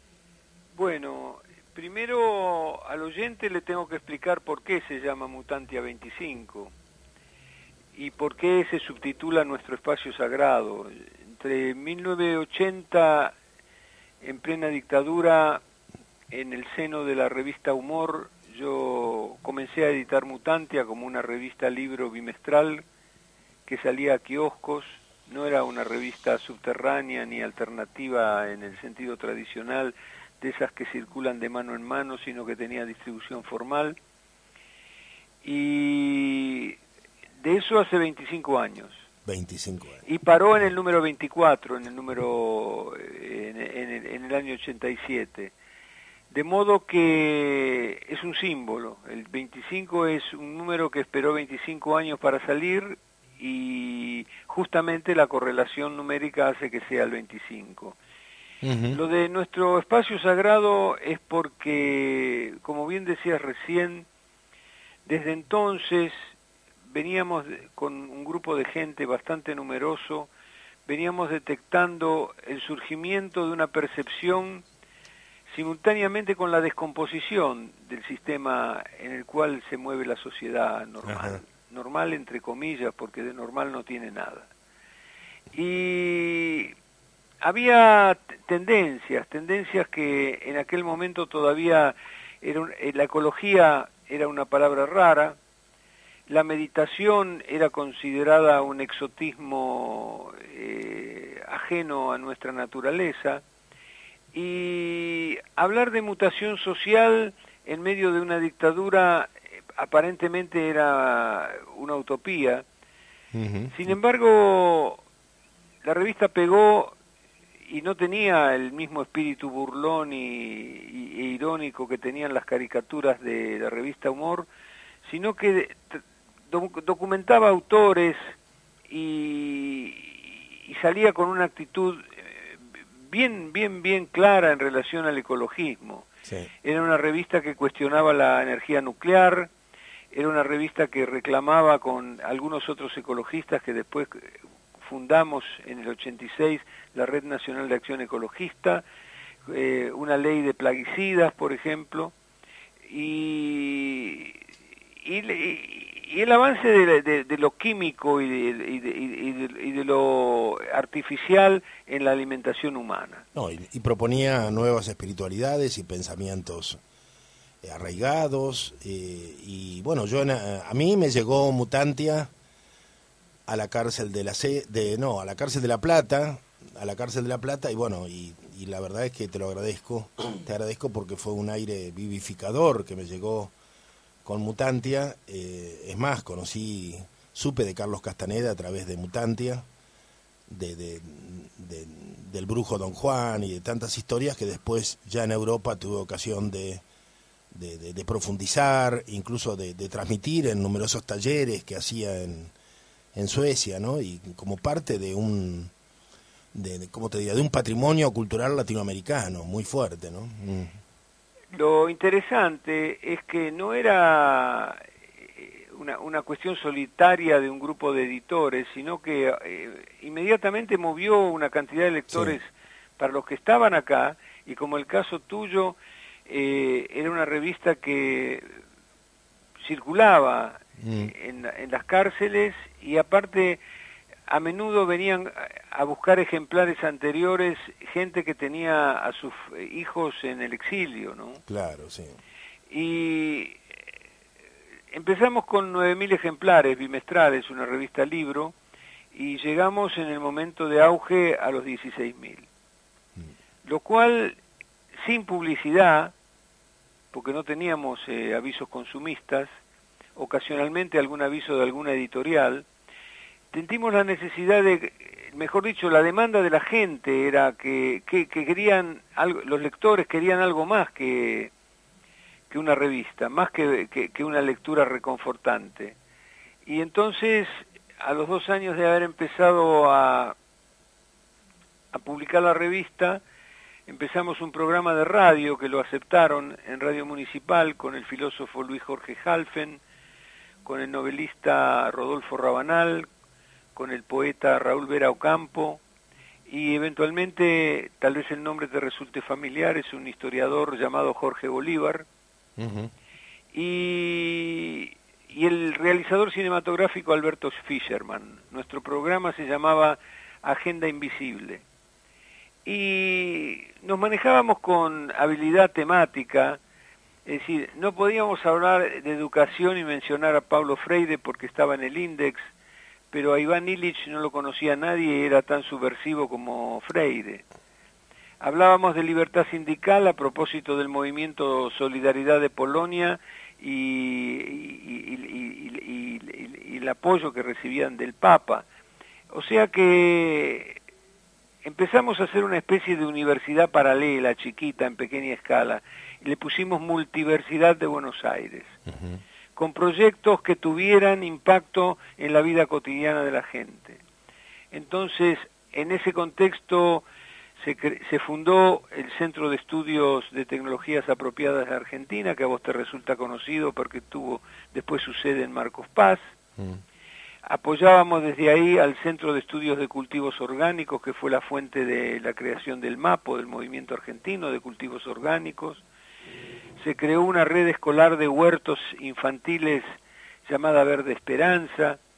O sea que dábamos la posibilidad de participar en la vida cotidiana de la gente. Y también había grupos de meditación, estudios de la posibilidad de hacer comunidades agrícolas, agroindustriales. Es decir, era una usina de ideas. De ideas, de nuevas experiencias, sí. Exactamente. Ahora, yo me pasé esos años traduciendo y divulgando, como vos mencionaste muy bien algunos autores, la ecología social. El padre de la ecología social era un anarquista norteamericano llamado Murray Bookchin.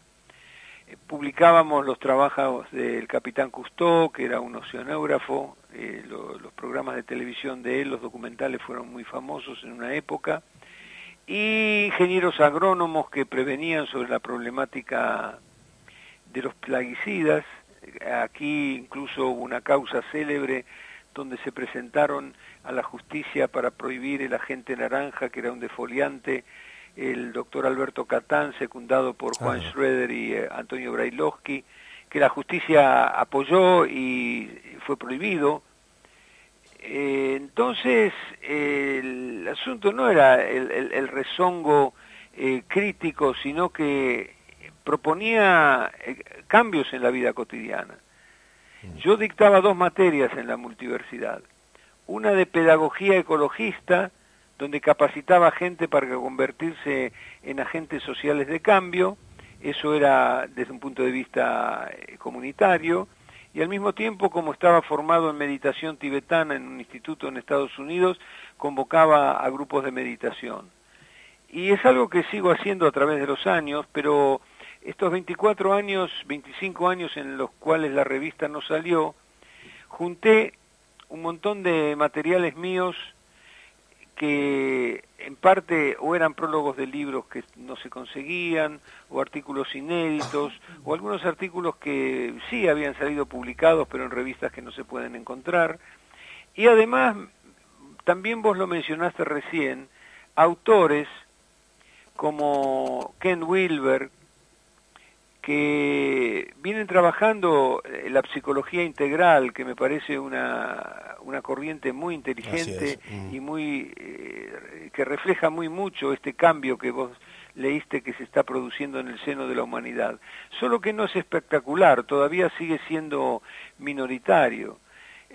Para que está estudiado en la psicología social que para que una idea pegue en el cuerpo de la sociedad tiene que estar encarnada por lo menos en el 10% de la población.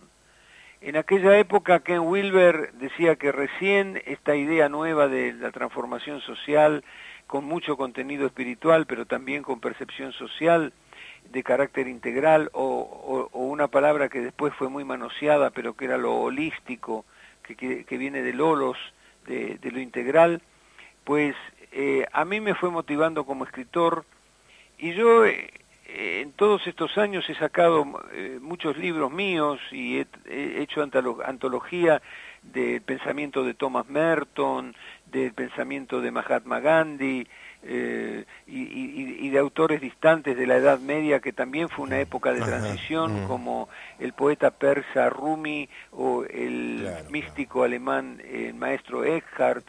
O sea que no era el esoterismo después bastardo de la New Age, que fue una frivolidad tremenda. Yo siento eso, sino que eran autores de fondo, porque siempre hubo en la historia gente atípica percibiendo un futuro posible.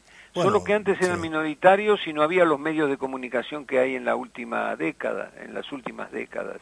Y ahora mi libro le puse Nuestro Espacio Sagrado porque considero que el concepto sagrado refleja muy bien el espíritu de la cosa. Ahora, esto lo hemos hablado en nuestros encuentros en otras ocasiones, lo que se está dando actualmente, antes el ecologismo desconfiaba de la espiritualidad porque enseguida uno hablaba usaba la palabra sagrado o divino y enseguida veían a un cura y al Vaticano, entonces se rechazaba. Y además los espiritualistas rechazaban lo político porque decían que era todo un negocio sucio, que en parte lo es, pero no quiere decir que no deba haber política. Claro. Pero ahora se están produciendo confluencias entre lo espiritual y lo ecológico. Yo hace un año y poco estuve en un ecoencuentro en Bariloche y me llamó la atención que en una misma jornada del ecoencuentro había una primera charla sobre energías alternativas, energías renovables, y a continuación una charla sobre geometría sagrada, y no con públicos distintos como antes, sino con gente de la misma camada. Entonces esa aproximación está refinando y puliendo un mensaje que Wilber dice que recién está en el 2% de la humanidad. Bueno, soy de los que trata de sembrar ideas para que llegue al famoso 10% y salgamos un poco de esta farsa siniestra que es el mundo contemporáneo, ¿no? Sí, yo siempre he sentido que Mutantia nos abrió a nuevos pensamientos y en ese sentido nos dio una mirada planetaria de la que muchos carecíamos, porque nos enteramos o pudimos leer a Gregory Bateson, o pudimos leer a Prigogine, a Morin, a Lewis Mumford, todos estos autores, además de los que vos mencionaste, Thomas Merton e Ivan Illich, que son fundamentales, pero todos esos autores y muchos más pasaban por las páginas de Mutantia. Y yo, recordando las expectativas que tuvimos en aquellos años, siento que en ciertos aspectos retrocedimos, ¿no? Que como que la Argentina tiene un costado tan provinciano frente... Justamente yo mencionaba en un reportaje días pasados que un compañero me llama desde Córdoba para ver qué opino yo, porque grupos de izquierda lo estaban invitando a debatir sobre el ecosocialismo un norteamericano que se llama son Colbert. Dos, Cobell y sí. Michael Lowy. Claro. El ecosocialismo de Cobell. Yo digo, pero están 20 años atrasados, ¿no? Y bueno, cada uno llega cuando puede, ¿no? A la verdad. Pero realmente a veces da pena, a mí me gusta tu optimismo en esto de que está surgiendo una nueva espiritualidad. Me conmueve, me alienta, porque siento que la Argentina, frente a muchas cuestiones que preocupan al mundo, se ha quedado un poco postergada. Yo puedo entender cierta frustración y hasta incluso cierto escepticismo, y basta hojear el diario para darse cuenta que el mundo no está siendo demasiado promisorio. No. Pero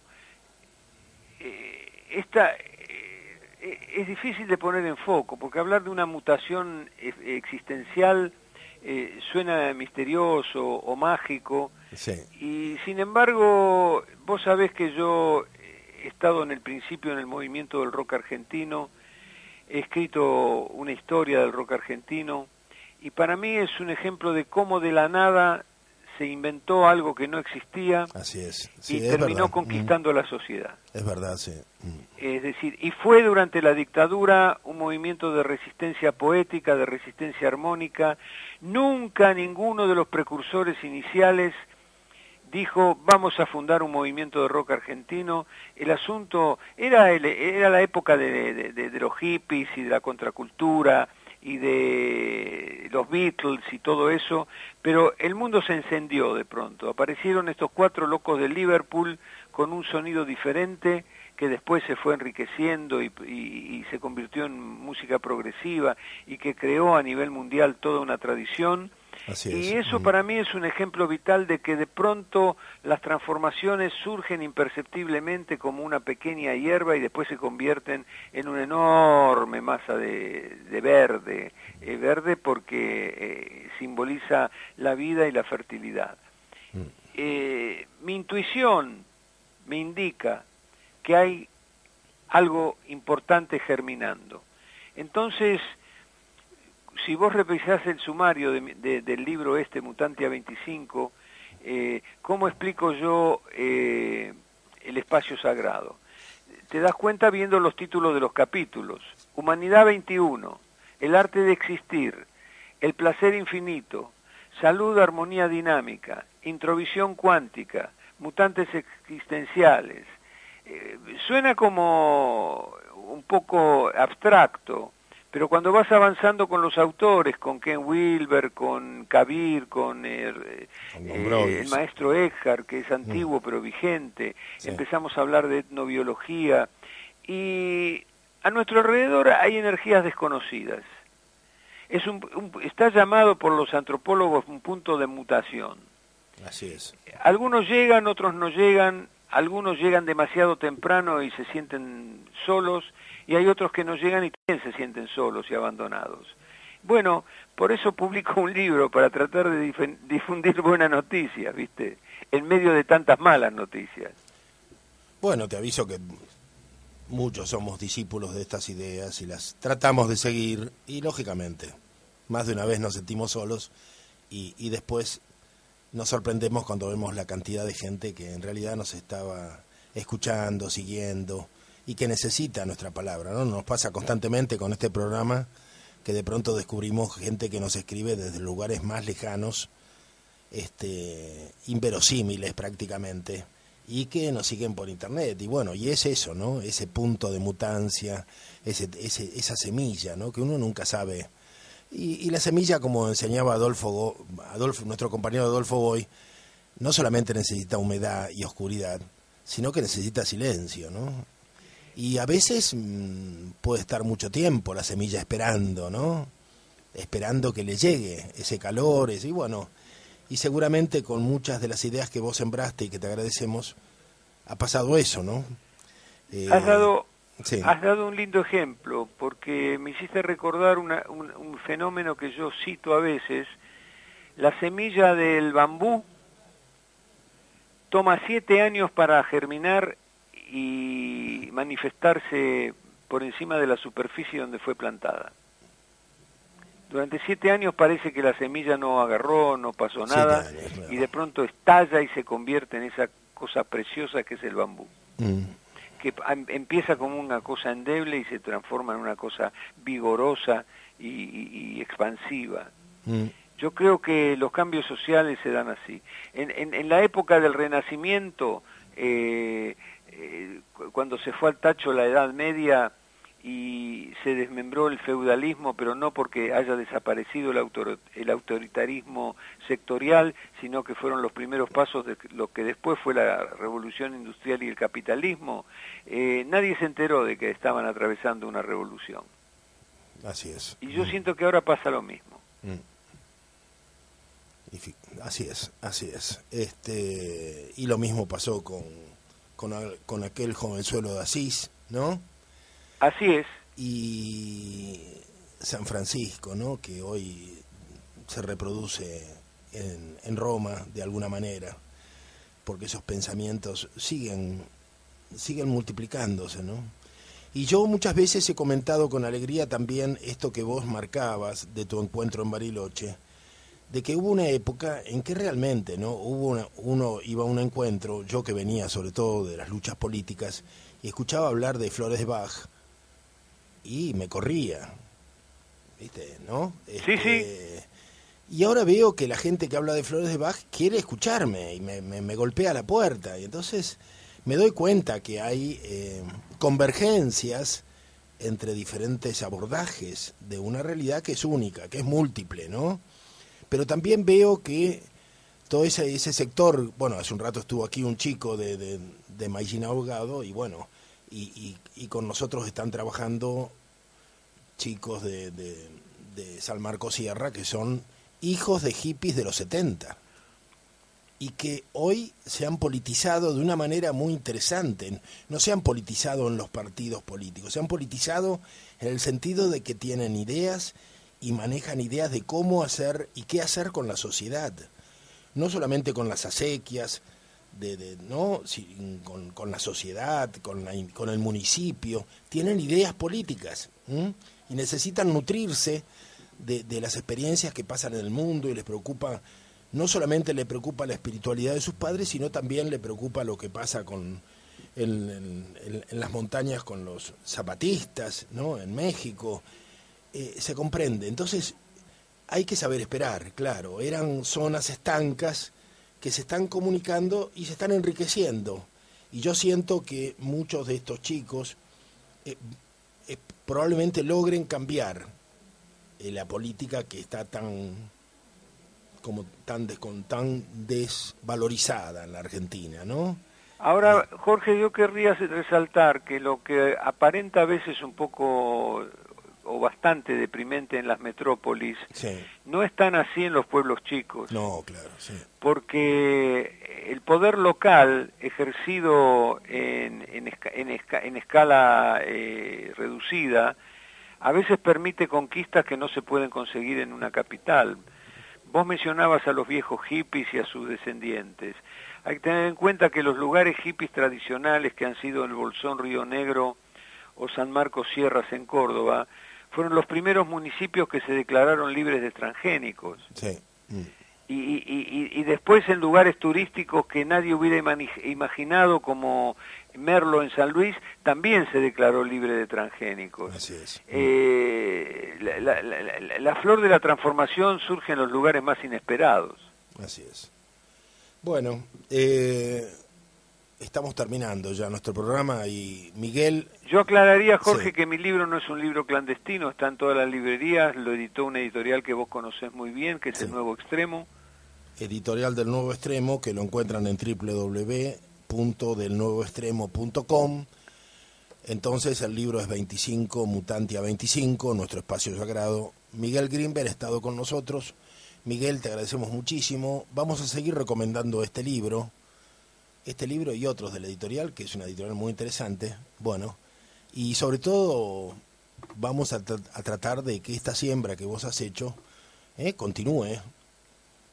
Espero y esperamos sacarte nuevamente, sobre todo para incorporar algunos de estos pensamientos y esta certeza en que vivimos una mutación espiritual entre nosotros, más allá de las circunstancias adversas que vivimos, para que lo digas muchos sábados, nos lo recuerdes a nosotros. Yo escribo en los lugares más inverosímiles. Desde hace 7 años estoy escribiendo sobre la refundación espiritual de la Argentina, un capítulo especial en el horóscopo chino de Ludovica Esquirru, que parece muy esotérico, pero el que tenga acceso a ese horóscopo se puede llevar una sorpresa, porque es uno de los territorios liberados de la nueva conciencia más impresionantes que hay en la Argentina. Bueno, esperemos que cuentes con otro territorio liberado que te ofrece Horizonte Sur bajo mi conducción, y bueno, y como expresión del Grupo de Reflexión Rural. Miguel, te un abrazo al grupo, a vos y a todos los que nos escucharon. Bueno, adiós Miguel, hasta pronto. Chao, hasta muy pronto. Bueno, estamos terminando, creo que nos falta un minuto. Vamos a dejarle la palabra en este largo tiempo a Maximiliano para que se despida en el día de hoy. Yo les agradezco a todos los que han estado. Ha sido un programa intenso y yo estoy cansado. ¿Cómo estás vos, Maxi? Y yo estoy abrumado. Abrumado. Sí, estaba escuchando sin poder expresar. ¿Sos parte de esa mutación espiritual? ¿Te sentís parte de ese punto de encuentro? Yo creo que siento la necesidad, en todo caso, de realizar ese periplo. Bueno. Digamos que estábamos entrevistando a Miguel Greenberg. Así es. Vamos a subir este programa, que bueno, esta entrevista me pareció genial. La vamos a subir, calculo que en el transcurso del día. Y espero que sigamos manteniendo el contacto. Sí, por supuesto, por supuesto. Y a todos los oyentes que nos sigan también en pararelmundo.com, en volveralatierra.com, en la página del GRR, que es www.grr.org.ar, donde están todos los programas, están todas las páginas. Tenemos una página también sobre las plantaciones no son bosques, todo el tema de la lucha que llevamos en Corrientes contra la plantación de pinos. Y también tenemos una página en Facebook sobre ecoteología que podría ser interesante para muchos creyentes ir allí a propósito de algunas cosas que están sucediéndose hoy día en Roma. Ecoteología en Facebook. Bueno, y no sé, nos estamos despidiendo. Sí, brevemente nos preguntaron algunos oyentes que repitamos el nombre del libro de Luis Gasulla. Repetimos, El negocio de los derechos humanos. El autor es Luis Gasulla, Editorial Sudamericana. Muy bien. Hasta el próximo sábado.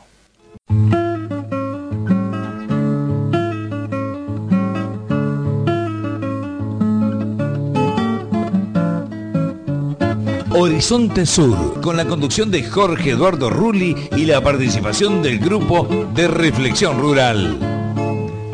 Horizonte Sur los invita a una mirada desde la ecología sobre la política, el peronismo y los nuevos colonialismos, los modelos de las nuevas dependencias que nos colonizan, la soja, la megaminería, los agronegocios y la producción de biocombustibles. Nos desvelan las amenazas a nuestra soberanía y a nuestros patrimonios. Horizonte Sur, radio, con la conducción de Jorge Eduardo Rulli y la participación del Grupo de Reflexión Rural.